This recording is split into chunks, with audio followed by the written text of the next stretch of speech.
नमस्कार, मैं महेश सिहाग स्वागत करता हूं आपका इस सितारा क्लासेस के ऑनलाइन प्लेटफॉर्म पर।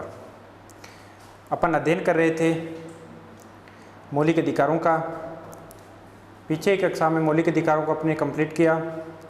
उसी क्रम में आज अपनी जो क्लास रहेगी वो रहेगी डीपीएसपी की, अर्थात राज्य के नीति निर्देशक तत्व, संविधान का भाग नंबर 4। बहुत ही इम्पोर्टेंट टॉपिक है, ध्यान से पढ़ना, पॉइंट टू पॉइंट क्लियर करेंगे और यहीं याद भी करेंगे, साथ साथ में याद भी होगा। आप ध्यान देना, इसमें जितने भी अनुच्छेद हैं 36 से लेके 51 तक, वो सारे के सारे अनुच्छेद अपन यहाँ पे याद करेंगे। तो आप बोर्ड पे अपना दिमाग कॉन्सेंट्रेट करके रखना। राज्य के नीति निर्देशक तत्व है।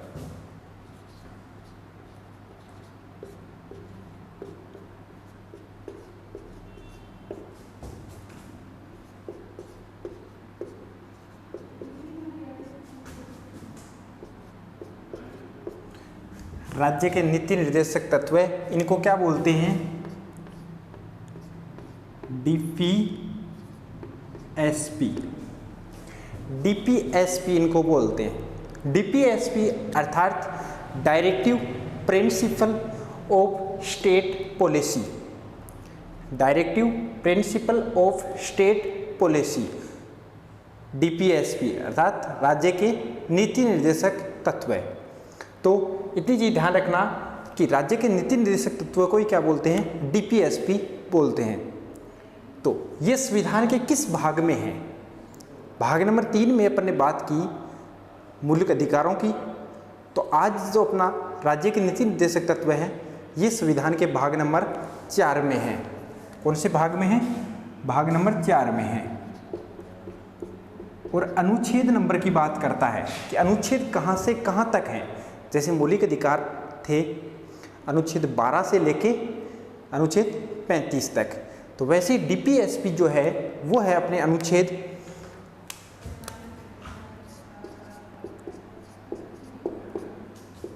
36 से लेके 51 तक।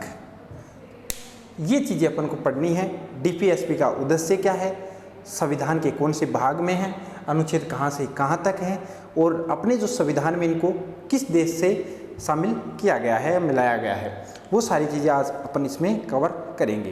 तो ध्यान देना चीज़ पे आप, बिल्कुल अच्छा सवाल यहाँ से बनेगा और जो सवाल बनेगा वो यहाँ पे अपन बोर्ड पे कवर करेंगे उस चीज़ को। तो डीपीएसपी जो है वो कहाँ से लिया गया है? सवाल पूछता है राज्य के नीति निर्देशक तत्व हमारे संविधान में कहाँ से शामिल किए गए हैं, किस देश से? तो किस देश से, मैं एक ध्यान देना, नीति आई। क्या आई? नीति आई, अर्थात नीति निर्देशक तत्व कहाँ से आए? नीति कहाँ से आई? तो नीति कहाँ से आती है? नीति आती है आयरलैंड से। कहाँ से आती है नीति? नीति आती है आयरलैंड से। ध्यान देना, दिमाग लगाना इस पे कि डीपीएसपी जो वो कहाँ से लिए अपने अपने संविधान में? आयरलैंड से। कहाँ से? आयरलैंड से। कहाँ से? आयरलैंड से।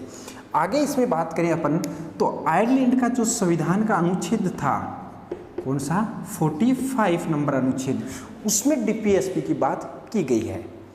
थोड़ा सा इस बात पे गौर फरमाना कि ये अपने संविधान का अनुच्छेद नहीं है 45, अपने संविधान का अनुच्छेद 45 नंबर का जो है वो डीपीएसपी के अंतर्गत ही आएगा, डीपीएसपी के अंतर्गत ही आएगा। लेकिन यहाँ जो 45 नंबर अनुच्छेद की मैं बात कर रहा हूँ, 45 नंबर की, ये किस देश के संविधान का है? ये आयरलैंड के संविधान के अनुच्छेद की बात कर रहा हूँ। किस देश के संविधान की? आयरलैंड के। तो दिमाग पे थोड़ा सा जोर डाल के इस चीज़ को कवर करना कि डीपीएसपी जो लिए तो किस देश से? आयरलैंड से। और आयरलैंड के किस अनुच्छेद में इनकी बात की गई है? अनुच्छेद 45 में बात की गई है। तो कवर है यहाँ तक। आपने कहीं पढ़ा होगा या सुना होगा या आपके दिमाग में सवाल चल रहा होगा कि क्या सर जो 1935 का अधिनियम था, सन 1935 का अधिनियम था, क्या उनमें डीपीएसपी का जिक्र किया गया है? किसी के दिमाग में सवाल आ रहा होगा कि क्या सर जो 1935 का अधिनियम था उनमें डीपीएसपी का कहीं जिक्र किया गया है? तो मैं आपको बता दूं, बिल्कुल जिक्र किया गया है। सन 1935 का जो अधिनियम है, सन 1935 का जो अधिनियम है उसमें इस बात का जिक्र किया गया है।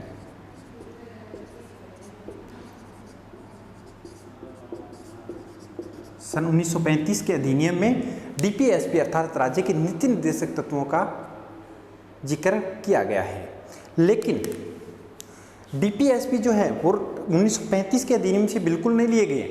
सवाल पूछता है डीपीएसपी लिए कहाँ से हैं, तो आपका आंसर क्या होगा, आयरलैंड ही होगा, आयरलैंड ही होगा। हाँ, यहाँ पे जिक्र जरूर हुआ है, यहाँ पे बात जरूर हुई है इस मुद्दे पे कि डीपीएसपी ये है, डीपीएसपी ऐसे होना चाहिए या राज्य के नीति निर्देशों को शामिल करना चाहिए, बात जरूर हुई, लेकिन लिए कहाँ से हैं, आयरलैंड से। तो सवाल अगर आपके सामने आता है, सवाल अगर आपके सामने आता है कि राज्य के नीति निर्देशक तत्व है, राज्य के नीति निर्देशक तत्व है, कहाँ से लिए हैं, आयरलैंड से लिए हैं। कहाँ से लिए हैं, आयरलैंड से लिए हैं। तो इतनी चीज़ को कवर करना। अब आपके दिमाग में सवाल आ रहा होगा, डीपीएसपी किनको प्राप्त हैं, किनको प्राप्त हैं, डीपीएसपी किनको प्राप्त हैं। तो ध्यान देना, जैसे अपन ने पीछे बात की किसकी, भाग नंबर 3 में मूल अधिकारों की, मूल अधिकार, और एक तरफ डीपीएसपी, एक तरफ मूल अधिकार, एक तरफ राज्य के नीति निर्देशक तत्व है। जो मूल अधिकार हैं, ध्यान देना इस चीज पे, मूल अधिकार जो हैं वो किनको प्राप्त हैं, वो व्यक्तियों को प्राप्त हैं। मैंने यहाँ नागरिक नाम नहीं लिखा, क्यों नहीं लिखा, क्योंकि नागरिकों को ही प्राप्त है ये कोई जरूरी नहीं है। कुछ अनुच्छेद ऐसे हैं या कुछ मौलिक अधिकारों के अनुच्छेद ऐसे हैं जो नागरिकों को हैं ही हैं, उनके साथ साथ विदेशी जो दूसरे देश के नागरिक हैं उनको भी प्राप्त हैं। तो यहाँ केवल अपन नागरिक नहीं बोल सकते। हाँ, कुछ अनुच्छेद हैं, अनुच्छेद 15, 16, 19, 29 और 30, वो अपन ने बात की थी पीछे क्लास में कि वो केवल भारतीयों को प्राप्त हैं, लेकिन कुछ अनुच्छेद ऐसे हैं जो दोनों को प्राप्त हैं। इसलिए मौलिक अधिकार तो व्यक्तियों को प्राप्त हैं। अगर ये नहीं मिलेंगे मौलिक अधिकार, तो कैंडिडेट या व्यक्ति कहाँ जा सकता है, वो व्यक्ति जा सकता है न्यायालय में, न्यायालय की शरण ले सकता है। ये अपन ने पीछे बात की थी क्लास में। डीपीएसपी किसको प्राप्त है, डीपीएसपी किसको प्राप्त है, किसको प्राप्त है डीपीएसपी, डीपीएसपी प्राप्त है राज्यों को, राज्यों को। डीपीएसपी किसको प्राप्त है, राज्यों को प्राप्त है। किसको प्राप्त है, राज्यों को। अगर डीपीएसपी राज्य चाहे तो डीपीएसपी दे अपने नागरिकों को, राज्य ना चाहे तो ना दे। आप इसके बारे में कुछ नहीं कर सकते। ये आगे अनुच्छेद बोलेगा, अनुच्छेद 37 बोलेगा ये बात। कौन सा अनुच्छेद बोलेगा, 37। ध्यान देना, मौलिक अधिकार नागरिकों को प्राप्त है, साथ साथ विदेशियों को भी प्राप्त है, अर्थात व्यक्तियों को प्राप्त है। लेकिन डीपीएसपी किसको प्राप्त है, राज्यों को प्राप्त है। किसको प्राप्त है, राज्यों को प्राप्त है। तो इस चीज़ पे ध्यान देना, ये सवाल पूछा जाता है, यहाँ से सवाल अच्छा सवाल बनेगा। और यहाँ से सवाल पूछते हैं कि डीपीएसपी किसको प्राप्त है, डीपीएसपी किसको प्राप्त है, राज्यों को प्राप्त है। जबकि मौलिक अधिकार किसको प्राप्त है, नागरिकों को प्राप्त है, विदेशियों को प्राप्त है, अर्थात व्यक्तियों को प्राप्त है। लेकिन डीपीएसपी किसको प्राप्त है, राज्यों को प्राप्त है। राज्य चाहे तो अपने नागरिकों को डीपीएसपी दे सकता है, नहीं चाहे तो कोई बात नहीं, कोर्ट में आप नहीं जा सकते। इनके लिए कोर्ट में जा सकते हो, इनके लिए कोर्ट में नहीं जा सकते। तो इतनी चीज़ क्लियर हुई कि राज्य के नीति निर्देशक तत्व है, अर्थात DPSP, directive principle of state policy, directive principle of state policy भाग नंबर 4 में है। अनुच्छेद 36 से लेकर 51 तक इनका वर्णन किया गया है संविधान में। नीति कहाँ से आई, याद कैसे करेंगे, नीति कहाँ से आई, नीति निर्देशक तत्व कहाँ से लिए, कहाँ से आई है ये नीति कहाँ से आई है, ये आयरलैंड से आई है। ये नीति कहाँ से, आयरलैंड से। आयरलैंड के कौन से अनुच्छेद में अध्ययन है इनका, अनुच्छेद 45 में वर्णन किया गया है। आगे जब अपन बात करें कि अनुच्छेद क्या 1935 के अधिनियम में इनका जिक्र किया गया है, क्या 1935 के अधिनियम में जिक्र किया, बिल्कुल जिक्र किया गया, बिल्कुल जिक्र किया गया, बिल्कुल जिक्र किया गया है। लेकिन लिए नहीं है 1935 के अधिनियम से, ये चीज़ ध्यान रखना। 1935 के अधिनियम से लिए नहीं गए, ये कहाँ से लिए गए, कहाँ से, आयरलैंड से। कहाँ से, आयरलैंड से। तो क्लियर है यहाँ तक चीज़। आगे चल रहे हैं अपन।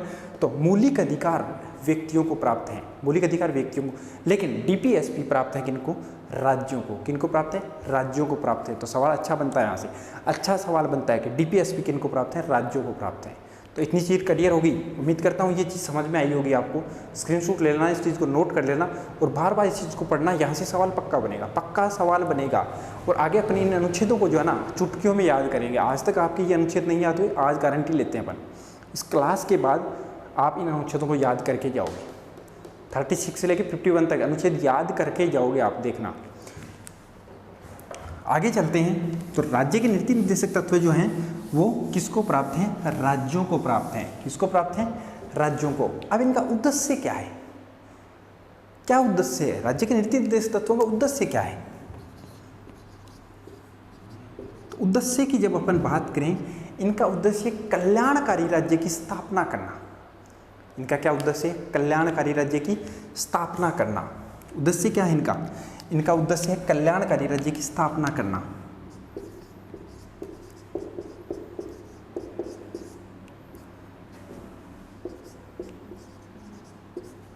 कल्याणकारी राज्य की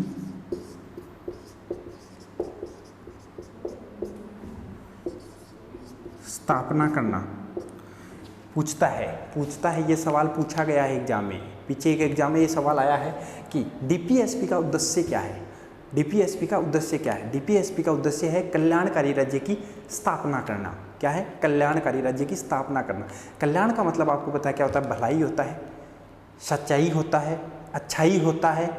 तो ऐसे राज्य की स्थापना करना किसका उद्देश्य है? डीपीएसपी राज्य की नीति निर्देशक तत्व का उद्देश्य है ये कल्याणकारी राज्य की स्थापना करना। आगे एक अच्छा सवाल मैं यहाँ पे आपको नोट करवाने जा रहा हूँ, इस चीज़ पे आप ध्यान देना बिल्कुल। एक अच्छा सवाल, कल्याणकारी,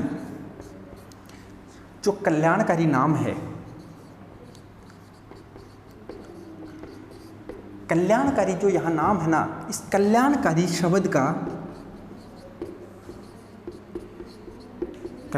शब्द का संविधान में कहीं भी प्रयोग नहीं हुआ है। कल्याणकारी शब्द का संविधान में कहीं भी प्रयोग नहीं हुआ है। इस चीज़ को नोट कर लेना आप। कल्याणकारी शब्द का संविधान में कहीं भी प्रयोग नहीं हुआ है। कहीं भी प्रयोग नहीं हुआ है मतलब कहीं भी नहीं लिखा गया। कल्याणकारी शब्द कहीं भी संविधान में नहीं लिखा गया। इस चीज़ को नोट कर लेना। कल्याणकारी शब्द का संविधान में कहीं भी प्रयोग नहीं हुआ। कहीं भी प्रयोग नहीं हुआ किसका? कल्याणकारी शब्द का। कल्याणकारी शब्द का संविधान में कहीं भी प्रयोग नहीं हुआ है। इस चीज़ को ध्यान रखना। हाँ, उद्देश्य है इसका उद्देश्य है, डीपीएसपी का उद्देश्य है कल्याणकारी राज्य की स्थापना करना। लेकिन जो कल्याणकारी शब्द है इसका संविधान में कहीं भी प्रयोग नहीं हुआ है। संविधान में कहीं भी इसका प्रयोग नहीं हुआ है। तो उम्मीद करता हूँ इतनी चीज़ समझ में आई होगी। सवाल यहाँ से पक्का पूछेगा, पक्का सवाल बनेगा यहाँ से, आने वाले एग्जाम में पक्का सवाल बनेगा। डीपीएसपी का उद्देश्य कल्याणकारी राज्य की स्थापना करना। कल्याणकारी राज्य की स्थापना करना। क्या कल्याणकारी राज्य की स्थापना करना, ये जो कल्याणकारी राज्य इस शब्द का उल्लेख कहीं संविधान में हुआ? बिल्कुल नहीं, बिल्कुल भी नहीं हुआ है प्रयोग, नहीं हुआ है। ये चीज़ ध्यान रखना, कल्याणकारी शब्द का प्रयोग संविधान में नहीं हुआ है। तो समझ में आ रही है बात? इतनी बात समझ में क्लियर हो गई है, इतनी चीज़ क्लियर है। इसका स्क्रीनशॉट लो, आगे चलते हैं फिर, है ना? आगे चलते हैं। अगला जो इसमें पॉइंट आएगा वो क्या बोलता है?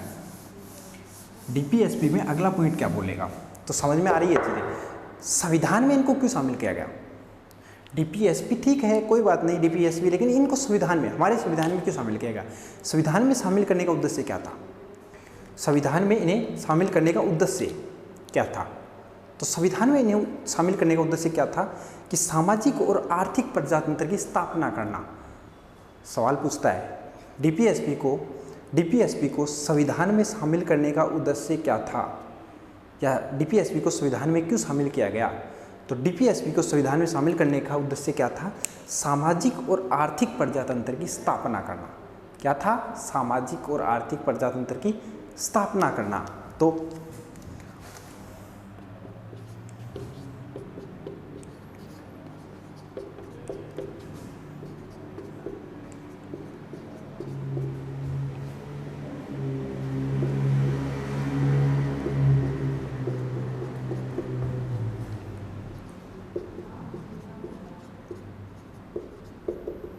संविधान में इन्हें शामिल करने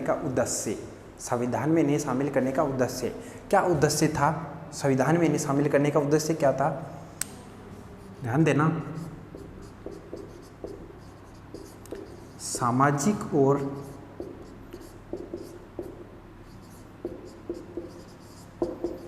आर्थिक प्रजातंत्र की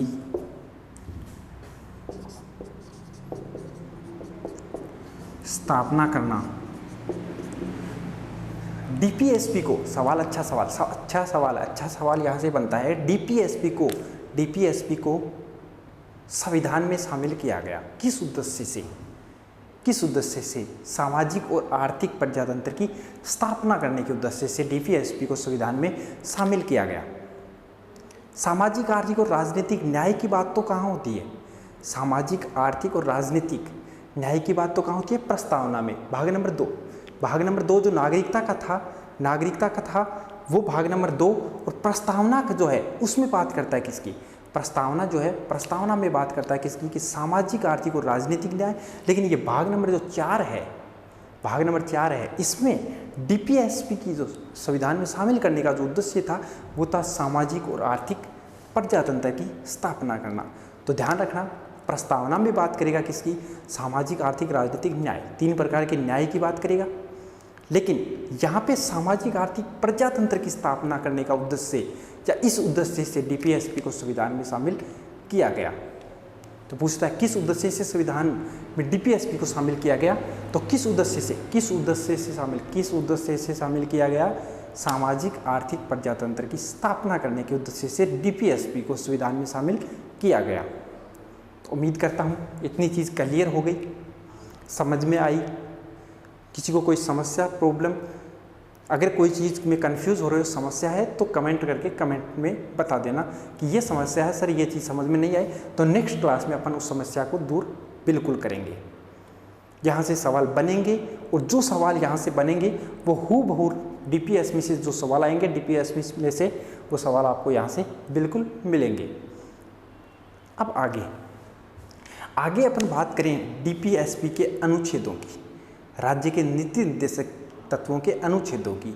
अनुच्छेद 36 से लेकर 51 तक। बहुत सारे स्टूडेंट हैं, घबरा रहे हैं, सर कंटिन्यू अनुच्छेद कैसे याद होंगे? तो यहाँ देखना, चुटकियों में याद होंगे। मैंने पहले वादा किया था आपसे कि आज आप जब ये क्लास छोड़ के जाओगे या क्लास पूरी पढ़ के जाओगे तब आपको पता चलेगा कि सर अनुच्छेद तो याद हो गए। ये मेरा वादा है आपसे कि मैं आपको अनुच्छेद याद कराऊंगा। बिल्कुल आपको अपना दिमाग बोर्ड की तरफ रखना है, बिल्कुल आपको बोर्ड की तरफ ध्यान लगा के रखना है। याद होंगे, यही होंगे याद। देखना आप, चलते हैं अनुच्छेदों की तरफ। तो इतनी चीज़ क्लियर है, ये डीपीएसपी किनको प्राप्त है, डीपीएसपी कहाँ से लिए हैं, डीपीएसपी का उद्देश्य क्या है, डीपीएसपी को संविधान में शामिल करने का उद्देश्य क्या था, ये सारी चीज़ें यहाँ क्लियर हो चुकी हैं। इतनी चीज़ में कोई समस्या है नहीं। आगे चलते हैं अनुच्छेदों की तरफ। तो आज अपन जो पढ़ेंगे इसकी 2 क्लास होंगी अपनी, ठीक है। एक चीज़ ये ध्यान रखना, इसकी 2 क्लास होंगी डीपीएसपी की। एक क्लास जो होगी, आज अपन ने इसका प्रारूप पढ़ा और इसमें अनुच्छेद पढ़ेंगे। अनुच्छेदों का वो रूप पढ़ेंगे कि अगर डायरेक्ट कोई सवाल पूछता है तो वहाँ से अपन कवर करेंगे। लेकिन कल की जो अपनी क्लास रहेगी उस क्लास में अपन उस चीज़ को थोड़ा सा विस्तार से अध्ययन करने की कोशिश करेंगे कि जिन अच्छे एग्जामों में जो सवाल, बड़ी एग्जामों में जो गहराई से सवाल पूछे जाते हैं उनको कैच करने की कल अपन कोशिश करेंगे। तो आज अपन अनुच्छेद पढ़ेंगे, याद भी करेंगे साथ साथ में। लेकिन आज अपन याद कैसे करेंगे, उन अनुच्छेदों में क्या है ऐसा, उन अनुच्छेदों में क्या लिखा हुआ है, वो चीज़ें आज अपन उनको ऊपर से पकड़ेंगे, अनुच्छेद याद करेंगे और कल उनके अंदर जाएंगे अपन और गहराई में जो बातें हैं वो सारी चीज़ें अपन क्लियर करेंगे। तो इसकी 2 क्लास होंगी। आज की अपनी क्लास अब आगे करते हैं। तो आगे में अपन क्या पढ़ेंगे कि अनुच्छेदों में क्या क्या है और कैसे इनको याद करें।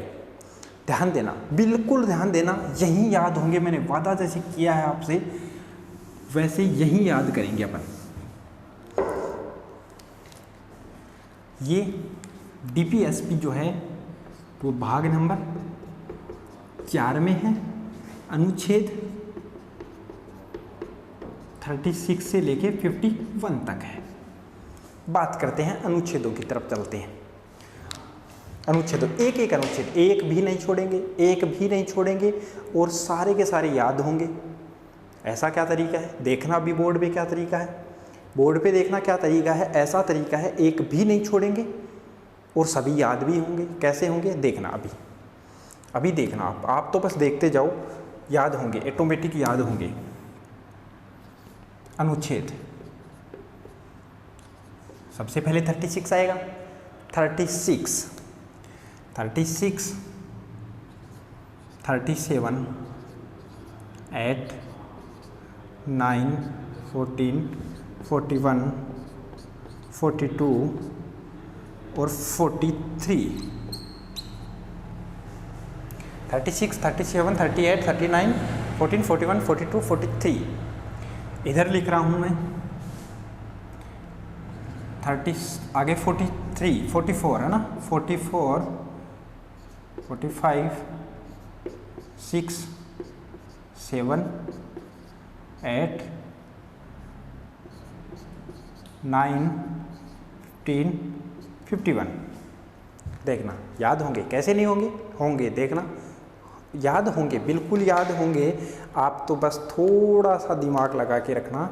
क्या इधर से पीछे से सबसे पहले तो पहला अनुच्छेद 36 का, राज्य के नीति निर्देश तत्व किनको प्राप्त है, किनको प्राप्त है, किनको प्राप्त है, पीछे बात की थी अपन, राज्यों को, किनको, राज्यों को।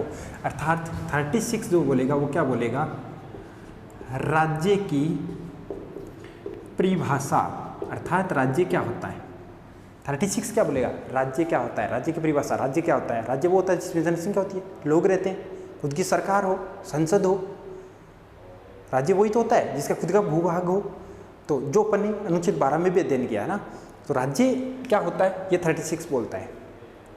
37 बिल्कुल ही जी, 37 है, ये वाद योग्य नहीं है, वाद योग्य नहीं। सर याद कैसे करा रहे हो, ये तो सारी चीज़ें हैं वो बता रहे हो, याद कैसे करा रहे हो, याद कराएंगे भाई, अभी याद करवाएंगे, याद करवाएंगे। देखना पहले दो चीज़ें ये क्लियर कर ले कि 36 में क्या है। 36 क्या बोलेगा कि राज्य के नीति निर्देश तत्व प्राप्त किनको है, किनको दिए गए हैं, राज्यों को। तो राज्य की परिभाषा सबसे पहला अनुच्छेद, सबसे पहला। अब डीपीएसपी में तो सबसे पहला ये, डीपीएसपी में तो सबसे पहला है 36। इसका मतलब जो डीपीएसपी राज्यों को प्राप्त है, तो राज्य की परिभाषा सबसे पहला अनुच्छेद। दूसरा कि आगे जो भी बात करूंगा, आगे इन अनुच्छेदों में जो भी मैं बात करूंगा उनको लेके आप कोर्ट में नहीं जा सकते। अगर वो चीज़ें आपको ना मिले, वो सुविधा आपको ना मिले, तो आप कोर्ट में नहीं जाओगे, कोर्ट में नहीं जाओगे, कोर्ट नहीं सुनेगा आपकी, क्योंकि ये राज्यों को प्राप्त है, ये राज्यों को प्राप्त है। राज्य दे तो ठीक है, किसको प्राप्त है, राज्य को प्राप्त है। किसको, राज्य को। तो राज्य अगर दे रहा है तो ले लो, राज्य अगर दे रहा है ये सुविधा तो ले लो, अगर नहीं दे रहा है तो आप कोर्ट में नहीं जाओगे, कोर्ट में नहीं जाओगे। तो यहाँ 37 में पहले ही रोक दिया आपको पहले ही यहाँ पे रोक दिया। 36 में यहाँ पे आपको पहले रोक दिया कि आप कोर्ट में नहीं जा सकते। अगर ये अधिकार, ये सुविधाएं आपको नहीं मिल रही हैं, आगे जो दी जाएंगी उनको लेके आप कोर्ट में नहीं जाओगे। कहाँ नहीं जाओगे, कोर्ट में नहीं जाओगे। तो दो चीज़ें क्लियर हो गई। पहला अनुच्छेद डीपीएसपी का सबसे पहला अनुच्छेद 36, डीपीएसपी प्राप्त किनको है, राज्यों को, अर्थात राज्यों की परिभाषा। 37 ये बोलता है कि आगे मैं जो भी सुविधाओं की बात करूंगा, अगर वो आपको प्राप्त नहीं है या आपको नहीं मिल रही है, तो आप उसको लेके न्यायालय में नहीं जाओगे, कोर्ट में नहीं जाओगे, केस नहीं कर सकते। रोक लग गई यहाँ पे, क्या लग गई, रोक लग गई। आगे चलते हैं। अब आएगा अपना तरीका, याद करने का तरीका। कैसे, ऐसे यहाँ से पीछे से 51 से स्टार्ट कर रहे हैं, 51 से स्टार्ट करें। कहाँ से, 51 से, नीचे से स्टार्ट करें, पीछे से। देखना एक लड़का है, उसका नाम है क्या रे, विकास। क्या नाम है, विकास नाम है। एक लड़का है, उसका नाम है विकास। विकास नाम का एक लड़का है, वो गरीब है, उनके पास पैसे नहीं है। विकास नाम का एक लड़का है, गरीब है। अब गरीब है तो वो क्या करेगा, नौकरी नहीं लगी अभी तक नौकरी नहीं लगी है, वो पढ़ना चाहता है। विकास गरीब परिवार का लड़का है, कृषि करेगा। वो आय का कोई स्रोत नहीं है, कृषि करेगा। अब कृषि करेगा तो अच्छा क्या होगा उसमें, कृषि में अनाज हो सकता है। क्या हो सकता है, अनाज हो सकता है। अरे क्या, अनाज हो सकता है या नहीं हो सकता, अनाज हो सकता है। विकास गरीब परिवार का एक लड़का है, पढ़ना चाहता है, नौकरी करना चाहता है, नौकरी में जाना चाहता है, रेलवे में जाना चाहता है, पुलिस में जाना चाहता है, रीट में ये भी लगना चाहता है। इसका मतलब पढ़ना पड़ेगा। तो विकास क्या करेगा, पहले कृषि करेगा। अब पैसे कमाने के लिए कृषि कर रहा है, तो कृषि में अनाज होगा। अब अनाज होगा तो विकास या विकास के परिवार का क्या होगा, उधार होगा। क्या होगा, उधार होगा। उधार की बात नहीं कर रहा हूँ, उधार होगा। अब उधार होगा, अब विकास क्या ले सकता है, शिक्षा ले सकता है। शिक्षा ले सकता है, क्या शिक्षा, शिक्षा ले सकता है। तो अब वो जो और कैंडिडेट हैं उनके क्या हो चुका है, समान हो चुका है। क्या हो चुका है, समान। ध्यान देना, कितने अनुच्छेद याद हो गए, अनुच्छेद अपने 51 से बात की 44 तक, अनुच्छेद 51 से बात की 44 तक। कैसे याद हो गए पता ही नहीं चला, याद हो चुके हैं। विकास नाम का एक लड़का है या विकास है, विकास कृषि करेगा, क्या करेगा, कृषि, गरीब परिवार का कृषि करेगा, व्यवसाय या अपने जीवन यापन करने के लिए कृषि करनी जरूरी है। अब कृषि करेगा तो कृषि में अनाज होगा, कृषि में क्या होगा, अनाज होगा, क्या, अनाज। अब अनाज होगा तो विकास और विकास के परिवार का क्या होगा, उधार होगा, उधार होगा। अब उधार होगा, उनके पास पैसे आएंगे, अनाज हो गया, अनाज अगर अच्छा हुआ है तो पैसे आएंगे, तो अब वो शिक्षा लेगा, अब वो शिक्षा लेगा, शिक्षा लेगा तो सभी कैंडिडेट जो और उनके साथी हैं और उनके जो उसके जो साथी हैं उनके वो क्या हो जाएगा, समान हो जाएगा। क्या हो जाएगा, समान। तो कितने अनुच्छेद याद हो गए, देखो 44 से लेके 51 या 51 से लेके 44 तक अनुच्छेद तो कवर कर दिए अपने। यहाँ से लेके 3, 6, 2, 8 अनुच्छेद तो याद हो गए। समस्या है, नहीं है, समस्या है, नहीं है, बिल्कुल नहीं है, समस्या वाली तो कोई बात ही नहीं है इसमें। कवर हो रहा है या नहीं हो रहा है, हो रहा है। आगे चलते हैं। विकास कृषि करेगा, अनाज होगा तो उधार होगा, शिक्षा लेगा और सबके क्या होगा, समान होगा। यहाँ तक बात हो चुकी है। इधर चल रहे हैं, इधर इस लाइन में आओ, इस लाइन में आना। ये क्या लिखा है 43 में, क्या है 43 में, एक 3 है या ऊ है, 3 है या ऊ। देखो ये 3 ध्यान से देखना है 43 में या 43 में जो 3 है उसको ध्यान से देखना। ये छोटा ऊ भी है, अरे ये 3 है तो छोटा ऊ भी है, और छोटा ऊ है तो ये क्या है, ये क्या है, ये उद्योगों की बात करेगा। किसकी बात करेगा, उद्योग। ऊ है तो उद्योग की बात करेगा। ध्यान देना बात पे, ध्यान देना कि 43 या 43 में 3 है, 43 में क्या है, 3 है। अरे 43 में क्या है, 3 है, 3 है या ऊ है, 3 है या ऊ है, एक ही बात। 3 जैसा होता है वैसा ही छोटा ऊ होता है। तो 3 है तो ऊ है तो उद्योग है। याद हुआ या नहीं हुआ, अरे हुआ या नहीं, हो गया, हो गया। आगे चलते हैं, आगे चलते हैं। 42 को एक बार छोड़ दो, 42 को एक बार छोड़ दो। 41 कितना है, 41 या 41 ही तो है ये। 41 जो है वो 41 ही तो है, 41 41 ही तो है, 41 41 ही तो है। मैंने यही तो लिखा, हिंदी में लिख दिया इसको 41। सर इसका क्या मतलब है, सर इसका क्या मतलब है, 41 लिखा है, मतलब अभी देखते हैं। देखो ई को छोड़ दो, ई को छोड़ दो, ई को छोड़ दो। कै का मतलब काम, कै का मतलब काम, कै का मतलब काम, काम। ता का मतलब होता है तालीम, ता का मतलब क्या होता है, तालीम। और तालीम उर्दू का शब्द है, तालीम का अर्थ होता है शिक्षा। कै का मतलब काम, तालीम का मतलब शिक्षा। क्या, शिक्षा, क्या रहे, शिक्षा, शिक्षा। लय का मतलब लोक, और सह का मतलब सहायता, लोक सहायता। कैसी सहायता, लोक सहायता। कैसी सहायता, लोक सहायता। कैसी, लोक सहायता, सरकारी सहायता। राज्य का काम है सबको काम दे, सबको शिक्षा दे, लोक सहायता, सरकारी सहायता दे। कैसी सहायता, सरकारी सहायता। अब 44, मैं 42 पे वापस आता हूँ। 41 की बात की, 42 पे वापस आता हूँ। क्या बोलता है 41 ने बोला कि काम दे सबको। 42 यही तो बात करता है, काम तो दे, लेकिन कैसा, कैसा काम दे। मैं एक बात बोल रहा हूँ, आपको सोचना उस बात पे। एक व्यक्ति है, उसकी आयु है 65 वर्ष। एक व्यक्ति है, उसकी आयु है 65 ईयर। अब 65 वर्ष का व्यक्ति बोलता है राज्य को कि मुझे काम दो। अरे मान लो राज्य उसको काम दे रहा है, बोल दिया आप नरेगा पे जाना, आपको 5 घंटे कार्य करना है, उसके बाद में आपको 200 रुपये मिलेंगे। बताओ 65 ईयर ओल्ड व्यक्ति है, 65 वर्ष का व्यक्ति है, क्या वो 5 घंटे नरेगा पे कार्य कर सकता है, नहीं। काम की न्याय संगत है, मतलब अच्छी कंडीशन, जो वो कर सकता है, जो वो कार्य कर सकता है वो कार्य दिया जाए उसको, जो वो काम कर सकता है वो काम दिया जाए, अर्थात काम की न्याय संगत है, काम की न्याय संगत है। जो वो कार्य कर सकता है वो काम दो उसको, जो कार्य करने के लिए वो सही है या उचित है, या उसके लिए जो कार्य किया जा सकता है उसके द्वारा वो काम उसको दिया जाए। आगे चलते हैं। 40 का अनुच्छेद तो इतना इंपॉर्टेंट है कि सबको पता है। अनुच्छेद 40 जो है वो तो इतना इंपॉर्टेंट है, सबको पता है इस चीज़ का। और ये अनुच्छेद याद नहीं है तो कर लेना भाई। इसमें क्या बोलता है, इसमें बोलता है ग्राम पंचायत। ग्राम पंचायतों की बात करता है अनुच्छेद कौन सा? 40। ये तो इतना इंपॉर्टेंट है कि सवाल पूछा भी जाता है, वो पूछा गया है, पूछा जाएगा, भविष्य में ये सवाल पूछा जाएगा और पहले भी बहुत सारे एग्जामों में सवाल पूछा जा चुका है। अनुच्छेद 39 को एक बार छोड़ो, अनुच्छेद 38 की तरफ चलते हैं। अगर आपको एक चीज़ ध्यान देना, अगर आपको सभी अनुच्छेद याद करने हैं, एक आपने सुना होगा, जो अच्छी आदत होती है, अच्छी आदत आपको अपने ऊपर लागू करने में समय लगता है, लेकिन बुरी आदत होती है वो आपको पता है कि बहुत जल्दी अपन पकड़ लेते हैं उस चीज़ को। तो ये अच्छी आदत है, सारे अनुच्छेद कवर कर रहे हैं, ये बहुत अच्छी बात है, ये अच्छी बात है। तो थोड़ा सा स्ट्रगल करना पड़ेगा आपको। ध्यान देना, अनुच्छेद 38 क्या बोल रहा है? अनुच्छेद 38 देखना, ये 8 या 8 लिखा हुआ है, 8 या 8 लिखा हुआ है, तो ये मैं इधर लिख रहा हूँ क्या?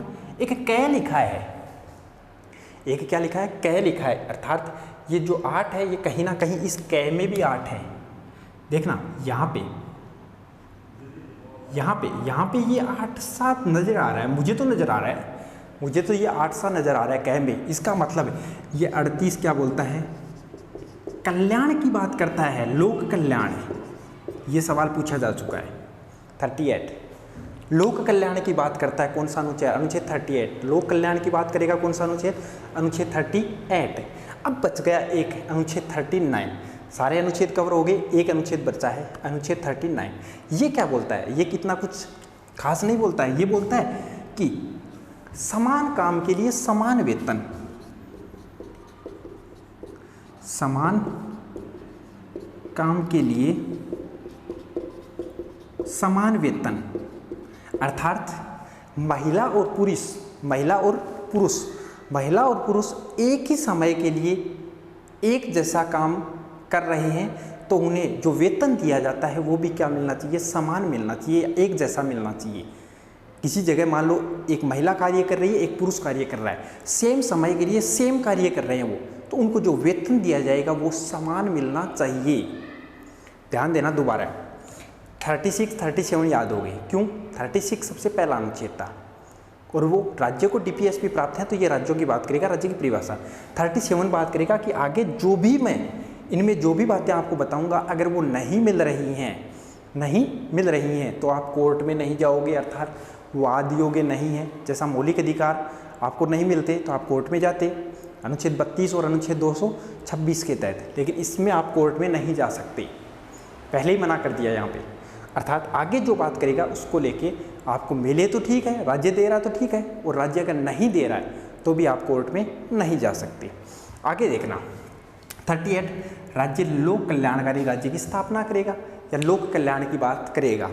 39 महिला और पुरुष अगर एक समान कार्य कर रहे हैं, एक समान समय के लिए कर रहे हैं, तो उनको जो वेतन दिया जाता है वो भी क्या मिलना चाहिए? समान मिलना चाहिए। आगे अनुच्छेद 40 ग्राम पंचायतों के गठन की बात करेगा या ग्राम पंचायतों की बात करेगा। अनुच्छेद 40 ये इंपॉर्टेंट है, अनुच्छेद 40 और अनुच्छेद 38 बहुत ज़्यादा इंपॉर्टेंट है, बहुत सारे एग्जाम पूछे जा चुके हैं।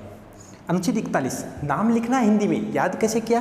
एक नाम लिखना हिंदी में ई41 कैसे याद किया? कै काम, राज्य का काम है सबको काम दे। किसका काम है? राज्य का काम है सबको काम दे। ता का मतलब होता है तालीम, उर्दू का शब्द है तालीम, तालीम का अर्थ शिक्षा। राज्य का काम है सबको शिक्षा दे। सहायता, सह का मतलब सहायता, कैसी? लोक सहायता, सरकारी सहायता। राज्य का काम है सबको सरकारी सहायता मिले या सरकारी सहायता दी जाए। अनुच्छेद 42 मैंने बताया कि काम तो मिले लेकिन अच्छी कंडीशन में मिले, कि वो व्यक्ति काम कर सके, ऐसा काम उसको मिले। अनुच्छेद 43 बोलता है 3 है तो ऊ भी है। 43 या 43 में क्या है? 3 है तो ऊ भी है, अर्थात उद्योगों की बात करेगा। अनुच्छेद 43 किन की बात करेगा? उद्योगों की। विस्तार से चर्चा करेंगे अपनी नेक्स्ट क्लास में, लेकिन यहाँ पे इतना एक बार समझना आप कि उद्योगों की बात करेगा अनुच्छेद 43। आगे चलते हैं इधर, अनुच्छेद 44 समान। एक तरफ तो आप ऐसे भी देख सकते हो इसको कि 4 और 4 समान है या नहीं है? बिल्कुल है, इसका मतलब समान नागरिक संहिता, ये सवाल पूछा जा चुका है। समान नागरिक संहिता, ये क्या होता है, ये क्या होता है, समान नागरिक संहिता क्या होता है, इसका मतलब संपत्ति रखने, संपत्ति का, विवाह का, तलाक का, ऐसे जो कानून हैं वो सबके लिए क्या हो, समान हो, चाहे कोई भी धर्म हो, कोई भी जाति हो, सबके लिए संपत्ति का, विवाह का, तलाक का, ऐसे कानून क्या हो, समान हो। और ज़्यादा विशेष चर्चा इस पर कल अपनी होगी। शिक्षा 45, शिक्षा, शिक्षा, यहाँ शिक्षा की बात करता है 0 से 6 वर्ष आयु प्राप्त जो बालक बालिकाएं हैं उनकी शिक्षा की बात करता है।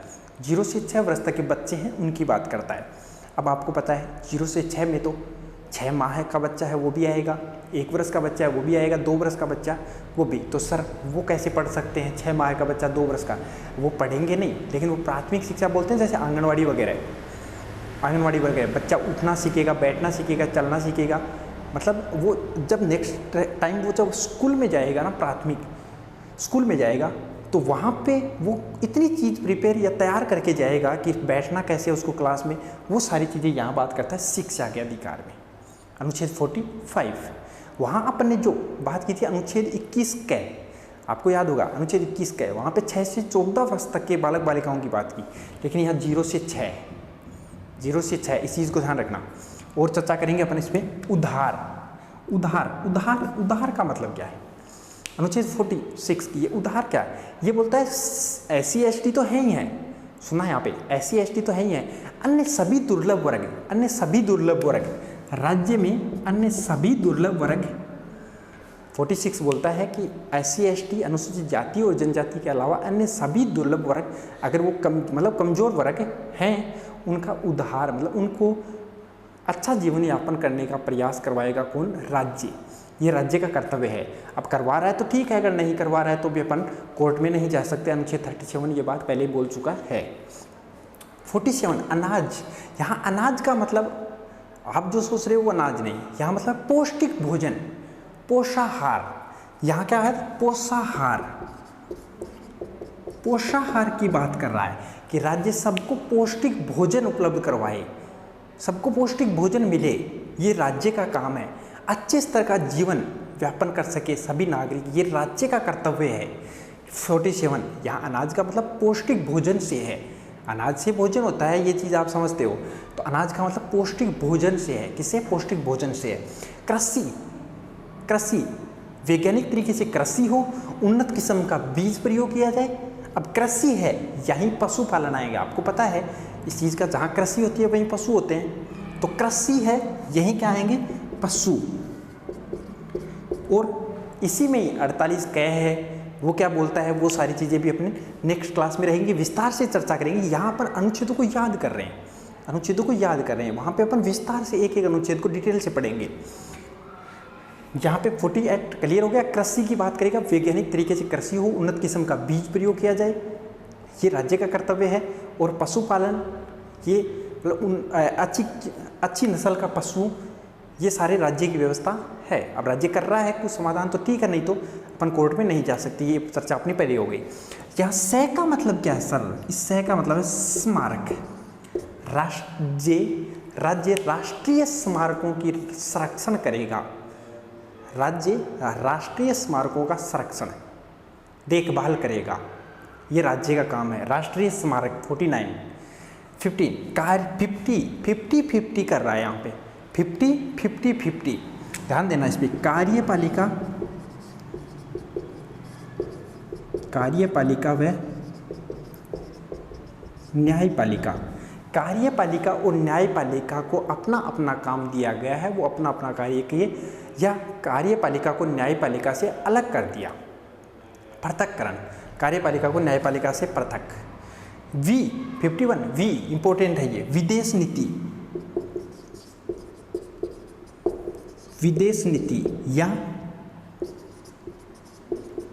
अंतर्राष्ट्रीय शांति की बात करेगा कौन, राज्य। अंतर्राष्ट्रीय शांति की बात कौन करेगा, राज्य। तो उम्मीद करता हूँ याद होंगे कुछ नहीं, बस इतना कुछ खास नहीं। क्या याद किया अपने, एक तरफ 36 से लेकर 43 तक लिखिए, एक तरफ 44 से लेकर 51 तक। कैसे याद किया, विकास कृषि करेगा, नीचे से 51 से चलना है। विकास कृषि करेगा तो अनाज होगा, कृषि करेगा तो अनाज होगा, अनाज होगा तो पैसे आएंगे, तो उधार होगा उसके परिवार का, उधार होगा तो वो आप शिक्षा ले सकता है। अब शिक्षा ले सकता है तो वो सबके समान होगा। क्लियर, सबके समान होगा। क्लियर है यहाँ तक, सबके समान होगा। इधर चलते हैं, 43 में 3 है तो ऊ भी है, 43 में 3 है तो ऊ भी है, इसका मतलब उद्योगों की बात करेगा 43। अनुच्छेद 41, फिर 42 को एक बार छोड़ना, 41, 41 काम, शिक्षा और सहायता लोग। अब 42 पे काम तो मिले कैसा, न्याय संगत, जो कर सकता है वैसा काम। 40 ये 40 नंबर का अनुच्छेद इंपॉर्टेंट है, ग्राम पंचायतों की बात करेगा अनुच्छेद 40। यहाँ पे 38 8 कै में भी एक 8 है, कै में भी एक 8 है, देखना यहाँ पे, यहाँ कै में भी एक 8 है ऐसा। तो कल्याण, लोक कल्याण की बात करेगा अनुच्छेद 38। और अनुच्छेद 39 क्या बोलता है, समान काम कर रहे हैं अगर कुछ लोग, मतलब कोई लोग अगर समान काम कर रहे हैं तो उनको वेतन भी कैसा मिले, समान मिले। 36 राज्य का है तो राज्य की परिभाषा। 37 वाद योग्य नहीं है, इन पे बहस नहीं हो सकती।